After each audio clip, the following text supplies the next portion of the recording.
जय गुरु जी, संगत जी, सबको जय गुरु जी, संगत जी। जब तक संगत जुड़ रही है हम अपना मंत्र जाप शुरू कर लेते हैं। ओम नमः शिवाय, शिव जी सदा सहाय। ओम नमः शिवाय, गुरु जी सदा सहाय। ओम नमः शिवाय, शिव जी सदा सहाय।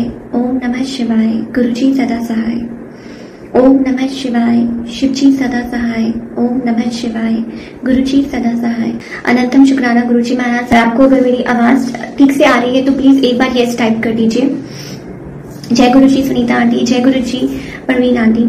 और परवीन आंटी है uncle, I am so sorry, आपको जय गुरु जी। तो आप प्लीज एक बार यस टाइप कर दीजिए कि आपको आवाज ठीक से आ रही है कि नहीं। Thank you Sunita aunty confirm करने के लिए। तो गुरु जी महाराज का बहुत बहुत शुक्राना है, अनंतम शुक्राना जो उन्होंने सेवा बख्शी है। और हम इस लायक नहीं है कि हम कुछ भी बोलें, गुरु जी महाराज का हम गुणगान कर सके तो हम इस लायक तो नहीं है, लेकिन गुरु जो बुलवाएंगे गुरु जी खुद बुलवाएंगे। और सत्संग का मतलब यही है कि हम जो हमारा कनेक्शन है गुरु जी महाराज के साथ, जो गुरु जी महाराज अपनी संगत को इतना ब्लेस करते हैं, हमें इतना ब्लेस करते हैं, हमें प्रोटेक्ट करते हैं, हमें गाइड करते हैं, तो वही सत्संग का यही मतलब होता है। और सत्संग गुरुजी शेयर इसीलिए करवाते हैं ताकि वो संगत को ब्लेस कर सके। और संगत का यही मतलब है कनेक्ट होने का कि हाँ, कि जो सत्संग शेयर कर रहा है उसका भी भला और जो सुन रहा है उसका भी भला। तो गुरुजी की ब्लेसिंग्स ऑल द टाइम चलती रहती हैं और गुरुजी महाराज अपने तरीके से सबको ब्लेस करते हैं और अपने टाइम पर। और सबसे बड़ी बात जो हमें सत्संग से है कि हमें बहुत सारे अपने आंसर्स मिलते हैं सत्संग के थ्रू। जब भी हम कनेक्ट करते हैं गुरुजी पता नहीं किस तरीके से ब्लेस करते हैं, क्योंकि फर्स्ट टाइम मैंने भी मुझे याद है कि फर्स्ट टाइम जब मैं गुरुजी से जुड़ी थी तो मैंने भी किसी का सत्संग ही सुना था। और जब पहली बार मैंने उनका सत्संग सुना था तो आई फेल्ट वेरी ब्लेस्ड। मुझे ये गुरुजी की ऑब्वियसली ब्लेसिंग्स चल रही थी और लेकिन मुझे बहुत अच्छा फील हो रहा था। मैं बहुत हैप्पी फील कर रही थी, बहुत ज्यादा खुश फील कर रही थी। और सुन के ऐसा लग रहा था कि गूस बम्स आ रहे हैं और ऐसा लग रहा था कि इतनी कृपा है गुरुजी की, तो क्या ये हमारे साथ भी ऐसा हो सकता है। तो ऐसी मन में फीलिंग आ रही थी, तो बहुत बहुत अच्छा लग रहा था सुन के गुरुजी की ब्लेसिंग्स। उस टाइम जब मैंने भी पूरा सत्संग सुना तो मुझे ऐसा लग रहा था कि अच्छा गुरुजी ऐसे ब्लेस करते हैं, तो काश, मतलब हमारे मन में आता ना कि काश गुरुजी मुझे भी ब्लेस करें, क्योंकि मेरी लाइफ में भी बहुत सारी प्रॉब्लम्स उस टाइम चल रही थी, या यूं कह लीजिए कि बस प्रॉब्लम्स ही प्रॉब्लम्स चल रही थी। लाइफ तो ऐसा लग रहा था कहीं थम सी गई है। तो वो इतनी प्रॉब्लम्स के दौरान जब गुरुजी महाराज का पहली बार सत्संग सुना तो ऐसा लगा कि मानो जैसे रेगिस्तान में फूल खिल गया होता है। तो उस दिन मुझे बिल्कुल ऐसा महसूस हुआ पहली बार जब सत्संग कान में पड़ा, और बहुत बहुत अच्छा लगा। और लाइफ में ऐसा लगा कि एक उम्मीद सी जाग रही है, जो कि उम्मीद हम खो चुके होते हैं, जो हमें नहीं पता होता हमारी लाइफ में क्या होना है, कैसे होना है। तो गुरुजी महाराज का यही ब्लेस करने का तरीका होता है और बहुत अद्भुत। तो गुरुजी संगत को जोड़ते हैं, अपने आप से कनेक्ट करते हैं हमें ब्लेस करने के लिए और हमारी लाइफ में वो खुशियां देने के लिए। और मुझे क्या, क्योंकि गुरुजी तो रब है, उनको क्या ही चाहिए। और उनको हमारी तरफ से ये नहीं है कि गुरुजी महाराज को सत्संग हम सुन रहे हैं, मतलब वो सुन रहे हैं और खुश तो हो ही रहे हैं, लेकिन गुरुजी सबको ब्लेस करते हैं अपनी संगत को। और सत्संग ही तरीका है संगत को ब्लेस करने का। तो शुक्राना गुरुजी महाराज, बहुत बहुत शुक्राना। और हर पल का शुक्राना, जो आपने सेवा बख्शी है उसका भी शुक्राना। और ऐसे ही गुरुजी महाराज सत्संग की सेवा में रखें और हम सत्संग करते रहें, सुनते रहें, ताकि हम ब्लेस्ड रहें सब। तो शुक्राना गुरुजी का। तो देखिए हर दिन तो सत्संग है, जिस दिन हम जुड़ जाते हैं उस दिन सत्संग शुरू हो जाते हैं। गुरुजी की जो ब्लेसिंग्स है वो शुरू हो जाती हैं, गुरुजी की जो कृपा है वो अपने भक्तों पर शुरू हो जाती है। तो अनंतम शुक्राना है गुरुजी का। एक बार तो मैं एक छोटा सा सत्संग शेयर करना चाहूंगी, छोटा नहीं है, अपने आप में बहुत बड़ा है ये। तो एक बार गुरुजी महाराज ने मुझे याद है कि जब भी हम बड़े मंदिर जाते थे गुरुजी महाराज के दरबार पे, जब गुरुजी बुलाते थे तो सबको पता है कि वहां पर बहुत संगत होती है, बहुत लोग होते हैं, बहुत संगत होती है। तो वहां पर बैठने का चांस इतना नहीं मिल पाता है। जब हम बड़े मंदिर, जब गुरुजी का बुलावा आता है तो बैठने का इतना चांस नहीं मिल पाता वहां पर। तो मुझे उस टाइम मुझे याद है कि जब गुरुजी ने, आई थिंक सेकेंड या थर्ड टाइम जब गुरुजी ने दरबार पे बुलाया, तो हम जब अंदर दरबार के जा रहे थे तो मैं जब घर से ही जा रही थी तो मैं सोच रही थी कि गुरुजी महाराज क्या कहते हैं, आप ब्लेस कीजिए, आप अपने पास बैठने का मौका दीजिए। क्योंकि हर बार क्या होता था कि हम लोग मतलब जाते थे और बाहर आ जाते थे तो गुरुजी के पास इतना बैठने का मौका नहीं मिलता था और हम बैठ नहीं पाते थे इतना। तो तो मैं गुरुजी महाराज से ऐसे मन ही मन में बोल तो नहीं रही थी, लेकिन मन ही मन में यही चल रहा था कि काश गुरुजी के पास कुछ देर बैठने का मौका मिले, गुरुजी ब्लेस करें। तो फिर क्या हुआ कि ऐसे ही हम जब अंदर जा रहे थे, तो आपको पता है कि कितनी भीड़ होती है, बहुत सारी संगत होती है। तो जब हम अंदर जा रहे थे तो मेरे मन में यही चल रहा था कि काश बैठने का मौका मिले। तो लाइन आगे बढ़ती जा रही थी, संगत आगे बढ़ती जा रही थी। तो फिर क्या हुआ कि हम लोग जब अंदर गए तो लाइन में खड़े हुए थे, तो चाय प्रसाद भी आ रहा था, तो हम बैठ गए। और मैं देख रही थी बहुत सारी संगत इधर से जा रही है, उधर से जा रही है। तो जो मेन हॉल है गुरुजी का, जहाँ गुरुजी विराजमान होते थे, तो जो मेन हॉल था, जब वहां पर बारी आई तो मेन हॉल के बाहर, तो क्या हुआ कि जो वहां पे सेवादार अंकल लगे हुए थे, उन्होंने क्या किया कि उधर से निकाला और उधर से वापस तो मुझे लगा कि हो गया, मतलब दर्शन हो गए। लेकिन आज भी गुरुजी महाराज के पास बैठने का चांस नहीं मिला। तो अब क्योंकि हम पंजाब से हैं, तो कई बार मन में आता है कि गुरुजी आप इतनी दूर से बुला रहे हो, तो कुछ थोड़ी देर अपने पास भी बिठाइए। तो फिर वही बात हुई कि वहां से निकले और वहां से तो मुझे लगा कि हो गए दर्शन। तो फिर क्या हुआ कि जब दोबारा मतलब उसी लाइन में जो वहां पे सेवादार अंकल थे, उन्होंने वहीं पे लाके खड़ा कर दिया। तो मैं बड़ी हैरान सी हो गई कि ये दोबारा लाइन में कैसे आ गए। तो उन्होंने बोला कि अभी यहाँ पे बैठना है। सेवादार अंकल ने बोला कि अभी गुरुजी के दरबार के ठीक बाहर वहां पे जगह थी, तो उन्होंने कहा अभी यहाँ पर बैठना है। तो फिर वहां पे उन्होंने दरबार के बाहर कुछ देर बिठा दिया और वहां पे चाय प्रसाद दिया और हम लोग बैठे रहे। और वहां पे फिर मेरे आंसू नहीं रुक रहे थे, क्योंकि मुझे गुरुजी का दरबार बिल्कुल सामने ही दिखाई दे रहा था और मैं गुरुजी को देख रही थी, गुरुजी को निहार रही थी। और मुझे ऐसा लग रहा था कि गुरुजी काश मतलब मैं यहीं ऐसे बैठी रहूं, आपको देखती रहूं, आपको देखती रहूं, क्योंकि गुरुजी के जो स्वरूप थे सारे, वो सारे दिखाई दे रहे थे। तो मैं गुरुजी को ऐसे देख रही थी सामने से और उनसे बातें कर रही थी। अब देखिए बहुत सारी संगत होती है, जब हम बड़े मंदिर जाते हैं, इधर भी संगत होती है, इधर भी संगत होती है ना। तो मैं सामने ऐसे गुरुजी महाराज को देखी जा रही थी और उनसे बातें करी जा रही थी। तो उसी टाइम मेरे मन में क्या आया कि आंसू मेरे बह रहे थे। और आप देखिए संगत जी, वहां पे चाय प्रसाद मिल रहा था। मेरी डॉटर है उस टाइम 6 साल की, तो वो कभी चाय नहीं पीती, कभी कुछ मतलब ऐसा लंगर प्रसाद नहीं खाती, कुछ नहीं। तो उसी टाइम क्या हुआ संगत जी की, वो कहती है कि जब सेवादार अंकल चाय प्रसाद लेकर आए, तो उसने बोला कि मैं भी पीऊंगी। तो उसने भी पहली बार गुरुजी महाराज की आज्ञा से चाय प्रसाद लिया। और उसके बाद हम वहीं थोड़ी देर बैठे रहे। हमें लगा पता नहीं क्या होगा, क्योंकि हम कुछ ना पता नहीं था कि यहाँ से कैसे है ना जाएंगे। तो फिर जब दरबार के बिल्कुल फिर थोड़ी देर बाद अंकल आए, जो सेवादार अंकल थे, उन्होंने बोला कि जो लोग अंदर दरबार में बैठेंगे अब खड़े हो जाइए। तो हम सब हैरान हो गए और हम लोग उठे और सीधा डायरेक्ट अंदर जो दरबार था बड़े मंदिर में, जो मेन हॉल है, वहां पे हमको बिठा दिया बिल्कुल अंदर। और आप मानिए संगत जी की कम से कम 15 मिनट या 20 मिनट ऐसा लग रहा था कि बस गुरुजी को देखते ही जाएं, आंसू रुक नहीं रहे थे। क्योंकि ये it was the first experience for me, was the very first experience. और क्योंकि मैं अपने मन ही मन सोच रही थी कि गुरुजी आप बिठाइए, अंदर बिठाइए। और मतलब मन में आ रहा था ऐसे कि काश गुरुजी महाराज के पास बैठने का मौका मिले, काश हम दरबार के अंदर कुछ देर बैठे और गुरुजी महाराज को निहारें, जैसे पहले संगत बैठती होती थी, नमस्कार करती थी। तो काश हमें भी मौका मिले गुरुजी महाराज के दरबार में बैठने का। तो ऐसे ही चल रहा था। और मैं हमें जब अंदर बिठाया गया, तो बस it was like a divine experience. और उस टाइम आप वो लफ्जों में बयान नहीं कर सकते कि काफी देर 15-20 मिनट तक हम वहां बैठे रहे और गुरुजी महाराज से, तो ऐसे लगा गुरुजी महाराज से बातें कर रहे हैं, गुरुजी महाराज कह रहे हैं कि कर लो अब दर्शन जितने करने हैं। तो मुझे अभी भी याद है कि गुरुजी महाराज फर्स्ट टाइम जब गुरुजी महाराज ने दरबार पे बुलाया था, तो मैंने वहां पे गलती से, क्योंकि उस टाइम इतना ज्यादा संगत थी कि वो बिल्कुल भी झुकने नहीं दे रहे थे, माथा टेकने नहीं दे रहे थे, लेकिन मुझे पता नहीं था, मैंने माथा टेक दिया था। तो सेवादार अंकल ने वहां पे बोला था कि आंटी आप माथा नहीं टेकना, उन्होंने थोड़ा गुस्सा किया था कि आपने माथा नहीं टेकना, अब चलते जाना है। तो मैं उस टाइम मेरे को नहीं पता था तो कि अंदर माथा टेकना है कि नहीं टेकना है या कैसे है, बट मन में आ रहा था कि बस अपने गुरु के घर इतनी दूर से आए हैं तो एक बार माथा टेके। तो और वो जो विश थी मेरी, जो जब हम सेकंड थर्ड टाइम जब गुरुजी महाराज ने बुलाया, शुक्राना गुरुजी महाराज का, तो जब गुरुजी महाराज ने बुलाया तो वहां पे तो वो गुरुजी ने वो वाली जो विश थी मेरी कि वहां पर बैठे, तो काफी देर गुरुजी महाराज ने की आज्ञा से हम वहां बैठे, 15-20 मिनट वहां बैठे। और फिर जब वहां बैठे तो फिर वहां पर ऐसा लगा कि गुरुजी महाराज कह रहे हैं जितना माथा टेकना है टेक लो। तो उस दिन वहां पे जो सेवादार थे उन्होंने कुछ नहीं बोला, उन्होंने कुछ भी नहीं कहा, उन्होंने बोला आपने जितना माथा टेकना है आप टेक लीजिए। तो हम वहां पे बस ऐसे माथा टेक रहे थे गुरुजी को। गुरुजी ऐसे लग रहा था कह रहे थे कि कर लो अपनी जो इच्छा तुमने पूरी करनी है, माथा टेकना है टेक लो।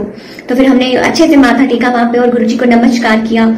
और और हाँ संजय जी, यहाँ पे मैं एक चीज भूल गई थी आपको इस सत्संग में शेयर करना कि जब मैं लाइन में लगी हुई थी, जब मैं बाहर थी, क्योंकि बड़े मंदिर में हम सबको पता है कि बहुत रश होता है ऑल राउंड।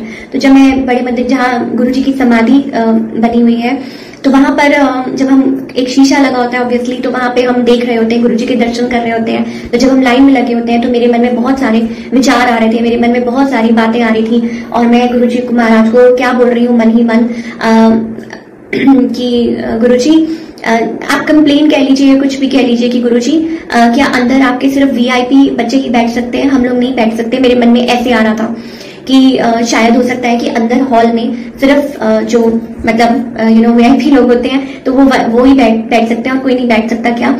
तो मेरे मन में ऐसे ऐसे ख्याल आ रहे थे कि कई बार हमने देखा है कि लोग बैठे होते हैं अंदर, दर्शन कर रहे होते हैं और गुरुजी महाराज को माथा टेक रहे होते हैं। तो मेरे मन में भी ये भाव आने लग गए कि अच्छा गुरुजी के अंदर सिर्फ क्या वीआईपी लोग ही बैठ सकते हैं और कोई नहीं बैठ सकता क्या। तो सॉरी गुरुजी महाराज, हमारे मन में ऐसे थॉट्स नहीं आने चाहिए। और देखिए जैसे ही मेरे मन में ये थॉट आया और लाइन आगे बढ़ी और जब सेवादार अंकल थे उनके मुंह से निकला कि अब सारे लोग अंदर बैठ सकते हैं हॉल में, उस दिन गुरुजी महाराज ने 15 से 20 मिनट तक हॉल में, मेन हॉल में बिठा के रखा। और गुरुजी महाराज ने कैसे दर्शाया कि नहीं, गुरुजी महाराज के लिए सब इक्वल है, गुरुजी महाराज के लिए उनके सारे बच्चे जो हैं वो इक्वल हैं।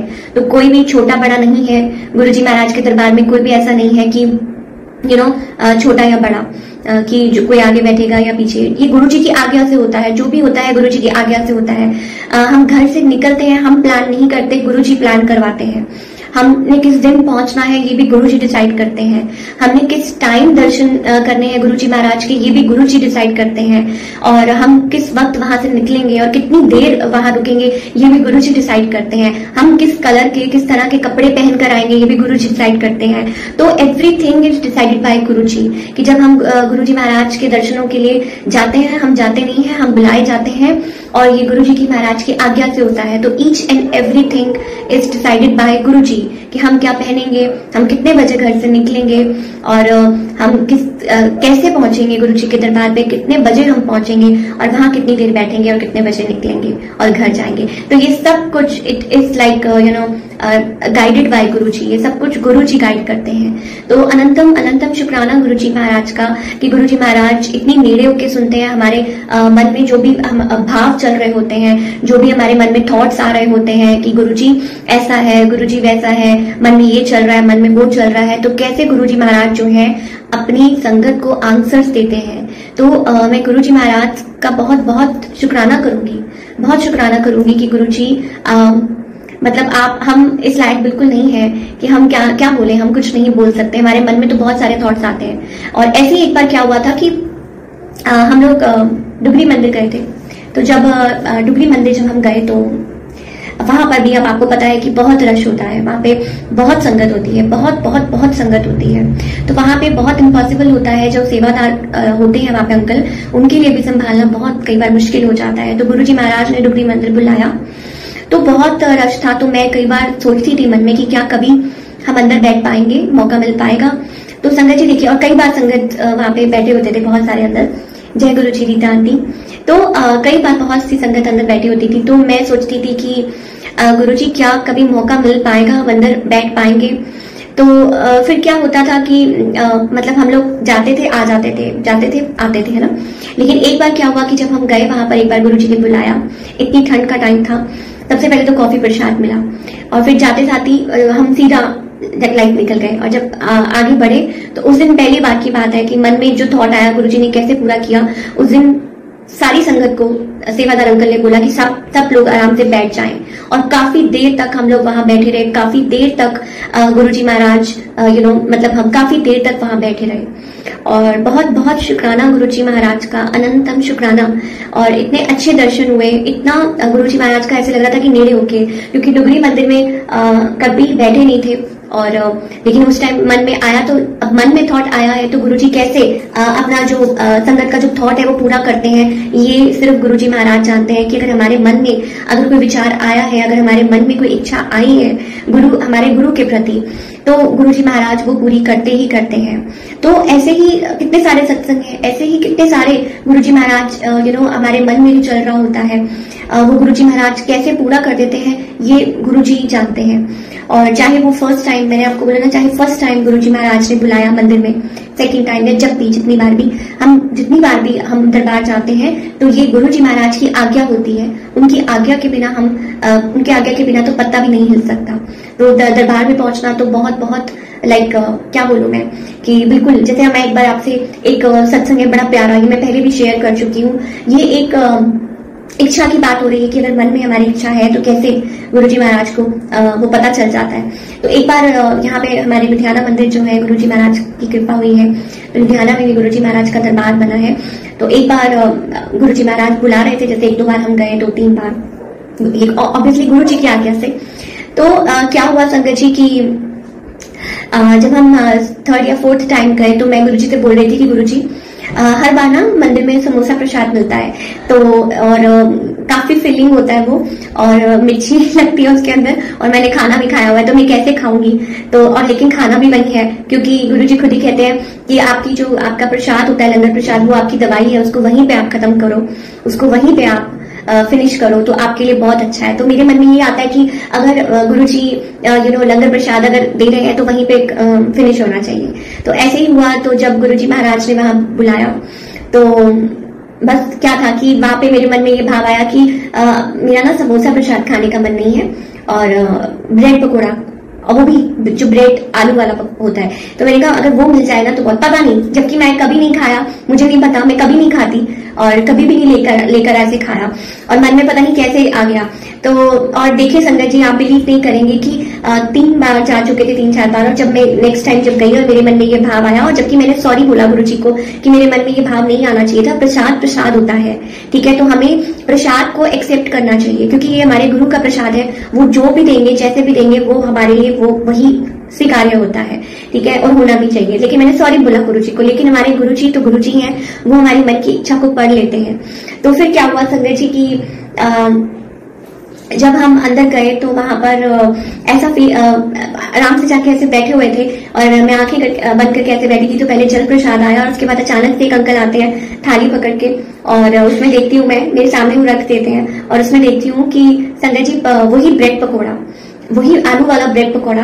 एंड यू वोंट बिलीव संगत जी कि जब मैं आपको एक्सप्लेन नहीं कर सकती, वो इतना डिवाइन था, इतना ज्यादा टेस्टी था कि मन कर रहा था कि बस खाती ही जाऊं, और मैंने ऐसा प्रसाद कभी नहीं खाया। मतलब इट वॉज सो डिवाइन प्रसाद, और उसमें से इतनी अच्छी खुशबू आ रही थी संगत जी, मैं एक्सप्लेन नहीं कर पा रही इन वर्ड्स की, इतनी मतलब बहुत ज्यादा टेस्टी कह लो या डिवाइन कह लो, क्योंकि प्रसाद है तो वो डिवाइन है। तो ऐसा लग रहा था कि गुरुजी महाराज ने खुद मतलब नेड़े होकर इतनी सुनते हैं। तो अब चाहे वो प्रसाद है, चाहे वो कुछ भी है हमारी लाइफ में, गुरुजी नोज एवरीथिंग, गुरुजी को पता होता है, लेकिन हर चीज की एक टाइमिंग होती है हमारी लाइफ में। अब कुछ चीजें ऐसी हैं जो गुरुजी को पता है कि हमने कितना सफर किया है, ये हमारी लाइफ में क्या है, क्या चल रहा है, what we have been through, हम किस चीज से निकल कर आए हैं, और कितना कुछ हुआ है हमारी लाइफ में। तो गुरुजी नोज एवरीथिंग, और ये नहीं कि सिर्फ मेरी है बात, सबकी है। गुरुजी अपनी हर संगत को उतना ही प्यार देते हैं। और ऐसे ही संगत जी, ये आज मैं आपको थोड़ा सा घुमा के दिखाती हूँ। यू कैन सी एज सामने पीछे वो जो यूट्यूब का जो प्ले बटन जो मिला है, तो ये भी एक सत्संग है खुद में कि देखिए गुरुजी महाराज ब्लेस करते हैं। गुरुजी महाराज को पता है कि कब क्या ब्लेस करना है। मुझे नहीं पता कि गुरुजी महाराज को कैसे गुरुजी न्यू एवरीथिंग, सब कुछ पता था। मेरे मन में क्या चल रहा है, मैं क्या करना चाहती हूँ, मेरी लाइफ में क्या होगा, ये मुझे कुछ भी नहीं पता था। जब मैं गुरुजी से कनेक्ट हुई, मुझे बिल्कुल भी अंदाजा नहीं था कि मेरी लाइफ किस ओर बढ़ रही है, मैं किस और मतलब मेरी लाइफ की क्या डायरेक्शन है, मुझे कुछ नहीं पता था। मतलब नथिंग, कुछ आइडिया नहीं था। और क्लूलेस, जैसे कहते हैं ना कि आप क्लूलेस होते हो किसी चीज को लेके, you don't have any clue कि आगे what is life holding for you. जैसे एक छोटा सा बच्चा होता है, उसको कुछ नहीं पता होता है ना, लाइफ के बारे में कि क्या होना है। अगर आप छोटे बच्चे से पूछेंगे कि आपका लाइफ में क्या गोल है, तो वो नहीं बता पाएगा। सिमिलरली मुझे भी नहीं पता था कि मेरी लाइफ में क्या होना है, क्या डायरेक्शन लेनी है, लेकिन गुरुजी न्यू इट, उनको सब कुछ पता था। तो ये 4-5 साल पहले की बात है कि गुरुजी ने कैसे मुझे अपने आप से जोड़ा, कैसे मुझे स्पिरिचुअलिटी से जोड़ा, कैसे इट्स मतलब ये सब प्लानिंग गुरुजी की है। तो मैं अपने मन में बात करती होती थी उस टाइम कि मैं तो ये नहीं कर सकती, मैं तो ये नहीं कर सकती, मुझे लगता था मैं कुछ भी नहीं कर सकती, तो मैं करूंगी क्या, हाउ विल आई सर्वाइव, मैं सर्वाइव कैसे करूंगी, क्योंकि मैं सिंगल मदर हूं। तो मैं सोचती थी मैं सर्वाइव कैसे करूंगी, मैं क्या करूंगी। ठीक है, मैं मतलब still I am with my parents only, लेकिन उस टाइम मुझे ऐसा लगता था कि मैं किसी के ऊपर बोझ नहीं बनना चाहती, मैं किसी के ऊपर डिपेंडेंट नहीं होना चाहती। मैं गुरुजी से, मैं अपने मन में, क्योंकि उस टाइम गुरुजी से कनेक्ट नहीं हुई थी, 2019 से पहले की बात है, तो मैं बातें करती थी खुद से, और मुझे नहीं पता था कि वो गुरुजी सुन रहे हैं सारी बातें। तो मैं खुद से सुन रही होती थी और मैं बोलती थी कि मैं किसी के ऊपर डिपेंडेंट नहीं होना चाहती, या मैं मतलब मैं चाहती हूँ कि अगर भगवान ने मुझे ये डॉटर दी है तो मैं उसकी संभाल कर पाऊँ। लेकिन मुझे नहीं पता था कि ऊपर बैठे गुरुजी महाराज सब कुछ सुन रहे हैं, और वो ऊपर नहीं बैठे, वो मेरे पास ही थे, वो हर चीज सुन रहे थे। और वो गुरुजी महाराज शायद हो सकते हैं अंदर अंदर मुस्कुरा रहे होंगे और कह रहे होंगे कि ये कैसी बातें कर रही है, क्योंकि संभालने वाले तो गुरुजी हैं। और उस टाइम मुझे लग रहा था कि मैं कैसे करूंगी, मैं कैसे संभालूंगी, ये वो बहुत कुछ मैं चल रही थी। तो फिर अचानक से लाइफ चेंज हो गई, बदल गई बिल्कुल संगत जी, लाइफ टोटली चेंज्ड। ऐसा मतलब मुझे ऐसा लगा कि वाओ, कि मतलब मैंने तो बिल्कुल सोच ही नहीं रखा था जो गुरुजी ने मेरे लिए सोच रखा था। एंड जर्नी वो शुरू हो गई, वो जर्नी शुरू हो गई संगत जी। एंड इतने पेंडेमिक के टाइम पे भी गुरुजी महाराज ने खुद से जोड़ा, कनेक्ट किया। गुरुजी बहुत सारे सत्संग सुनवाते थे उस टाइम पे, और मुझे याद है कि उस टाइम गुरुजी महाराज का वो चलता रहता था मंत्र जाप, मुझे बहुत अच्छा लगता था। तो ऐसा लगता था कि वो मेरी क्लिंजिंग हो रही है उस टाइम पे, जब 2020, एवरीबडी नोज कि 2020 में कितना बैड पीरियड था, कितना बुरा पीरियड था, और सब लोग ऐसा लग रहा था कि लाइफ थम सी गई है, रुक सी गई है, सब अंदर चले गए हैं, बाहर कोई कुछ नहीं हो पा रहा था, कुछ भी नहीं हो पा रहा था। मधु आंटी जय गुरु जी। तो उस टाइम सबके लिए एक बहुत ज्यादा पैनिक वाली सिचुएशन हुई थी। लेकिन उस टाइम एक जो बात थी वो शायद गुरुजी हमें समझाना चाह रहे थे। उस टाइम ऐसा लगा कि गुरुजी महाराज ने it's like something is calling me with him, कि मुझे कुछ अंदर ही अंदर मुझे कोई अपने आप से कनेक्ट करवा रहा है, खुद से कनेक्ट करवा रहा है, क्योंकि गुरुजी महाराज हमारे अंदर होते हैं दिल में, है ना। और मुझे ऐसा लग रहा था कि गुरुजी मुझे कनेक्ट करवा रहे हैं, क्योंककि मैं खुद से ही डिस्कनेक्ट हो गई थी। तो it is such a wonderful thing, है ना, कि आपको गुरुजी आपसे ही रूबरू करवा रहे हैं। हम कई बार अपने आप को खो देते हैं, हम बिल्कुल हमें नहीं पता होता कि हम क्या है, हम क्या कर रहे हैं, हम क्यों आए हैं, हमें कुछ नहीं पता होता। लेकिन उस टाइम पे गुरुजी ने मुझे कनेक्ट करवाया। How? By going with in. Rahul uncle जय गुरु जी। तो बाय गोइंग विद इन, सो 2020 ऐसा लग रहा था कि जब आप बाहर नहीं जा सकते तो अंदर खुद से कनेक्ट कीजिए। दैट वाज अ पीरियड जब मुझे ऐसा लगा कि यस गुरुजी ये कहना चाह रहे हैं, क्योंकि उस टाइम गुरुजी ने खुद से जोड़ा था। 2019 में गुरुजी ने जोड़ा था, 20 में पैंडेमिक था, और गुरुजी ने खुद से कनेक्ट करा। और फिर ऐसे लगा कि धीरे धीरे इट्स लाइक एन अवेयरनेस जो गुरुजी हमें देते हैं, लाइक अवेयरनेस। जब गुरुजी हमारी लाइफ में आते हैं, जब गुरुजी हमें खुद से कनेक्ट करते हैं, तो ऐसा लगता है बल्ब नहीं कहूंगी, इट्स लाइक अ लाइट आपकी लाइफ में धीरे धीरे, क्योंकि एकदम से लाइट अगर आपको कोई डिस्क्लोज कर देना तो आप वो जो क्या बोले, उतनी जो लाइट है वो आप झेल नहीं सकते हो। तो धीरे धीरे गुरुजी वो जो लाइट है हमारे अंदर वो इग्नाइट करते जाते हैं। तो धीरे धीरे वो जो लाइट है वो और ज्यादा हमारी लाइफ का जो अंधेरा है, हमारी लाइफ की नेगेटिविटी है वो निकलना शुरू हो जाती है। तो वो जो पैंडेमिक का पीरियड था, मैं ये कहूंगी कि it taught me, not just me but so many people like me. मतलब मेरे जैसे कितने लोगों को बहुत कुछ पैंडेमिक सिखा के गया। तो उस टाइम पे, उस पीरियड में गुरुजी महाराज ने वो टीच किया और अपने आप से जुड़ना सिखाया, अपने आप से प्यार करना सिखाया।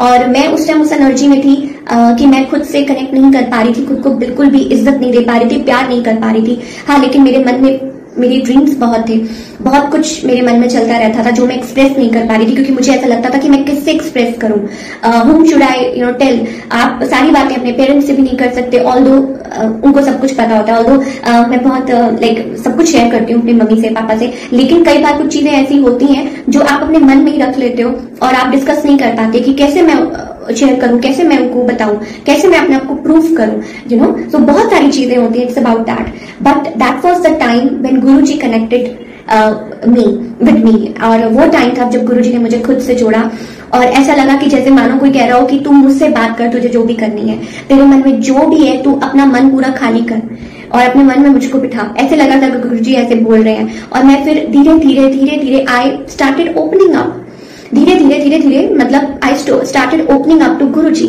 And when I started opening up to Guruji, my word started opening.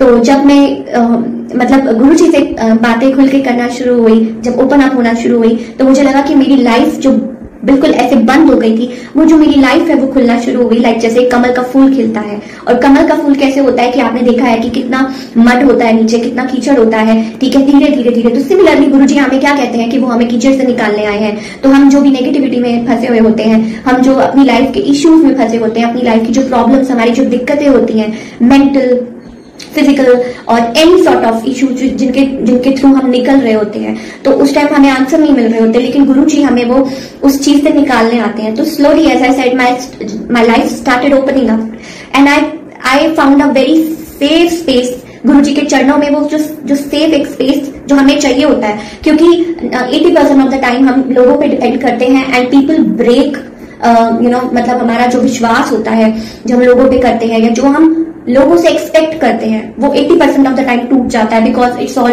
दुनिया ऐसे ही चलती है। वो किसी की गलती नहीं होती, वो हमें सिखाने के लिए होता है। Again Guruji taught me this कि ये सब कुछ सिखाने के लिए होता है ताकि हम स्ट्रॉन्ग बन पाए। तो शुक्राना गुरुजी महाराज का। Then I found a very safe space अपने गुरुजी महाराज के चरणों में, वो जो एक सेफ स्पेस मुझको मिला, that I can share anything with my Guruji, I can share each and everything. अगर गलती से कुछ गलती हो गई है या जानबूझ के या कुछ भी है, आई कैन टेल माय गुरुजी, मैं अपने गुरुजी से बात कर सकती हूँ, मैं उनसे माफी मांग सकती हूँ, मैं उनसे I can talk to him like forever, I can talk to him 24 hours. सोते वक्त भी गुरुजी महाराज ने कितनी बार प्रोटेक्ट किया है, कितनी बार सोते भी गाइड किया है, and these are all real experiences. ये कुछ झूठ नहीं है इसके अंदर। क्योंकि कितनी बार I was going through a negative phase, कितनी नेगेटिविटी से मैं निकल रही थी, एंड गुरुजी कितनी बार, 1-2 बार ड्रीम्स में मेरे आए और कैसे मुझे वो काले साए से बचाया, कैसे नेगेटिविटी से बचाया। कभी कभी हमारे अपने ही होते हैं जो हमें नहीं पता होता है, डोंट नो, लेकिन गुरुजी को पता है, गुरुजी नोज इट। बट ठीक है, हमें गुरुजी से सिर्फ यही कहते हैं कि गुरुजी सबका भला करो, ठीक है। तो गुरुजी एक्चुअली शोड कि मैं तुझे कितनी प्रॉब्लम्स में से निकाल रहा हूं। तो गुरुजी के चरणों में ही स्वर्ग है, गुरुजी के चरणों में ही वो एक सेफ स्पेस है जो आपको कहीं नहीं मिल सकता, जो गुरुजी ही प्रोवाइड करते हैं। और हाँ, ये गुरुजी की मर्जी है कि गुरुजी हमें कैसे लोगों से कनेक्ट करेंगे।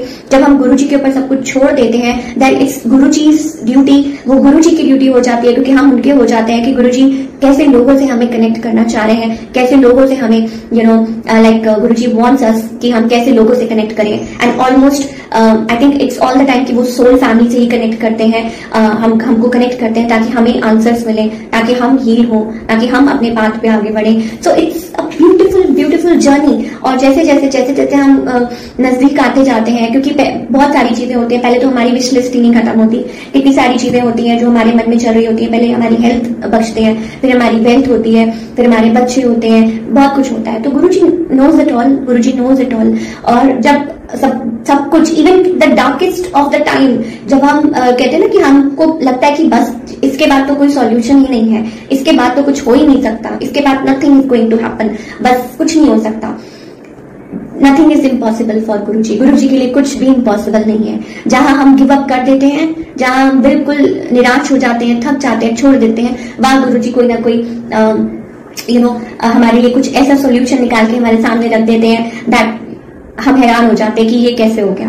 तो शुक्राना गुरुजी महाराज का। इस वे में मैं शुक्राना करूं ये मुझे नहीं पता। I am not getting any more words कि मैं कैसे गुरुजी महाराज का शुक्राना करूं। All I can say is कि गुरुजी आप ही सब कुछ हो। और तुम ही मेरे मंदिर, तुम ही मेरी पूजा, तुम ही देवता हो। तो गुरु जी महाराज ही है सब कुछ, कि मंदिर है, क्योंकि उनके चरणों में ही मंदिर है। और जब हम गुरु जी के महाराज के पास सामने बैठते हैं तो हमें ये महसूस होता है कि हम मंदिर में बैठे हैं। बस मैं यही कहना चाहूंगी कि गुरु जी छोटी छोटी गलतियों को आप ही नजरअंदाज कर सकते हो, आप ही हमें माफ कर सकते हो, और आप ही हमें बहुत सारा प्यार आप ही करते हो। जो सुन रहे हैं, जो भी जुड़े हुए हैं, सबको जय गुरु जी, और जो बाद में भी सुनेंगे सबको हाथ जोड़ के जय गुरु जी।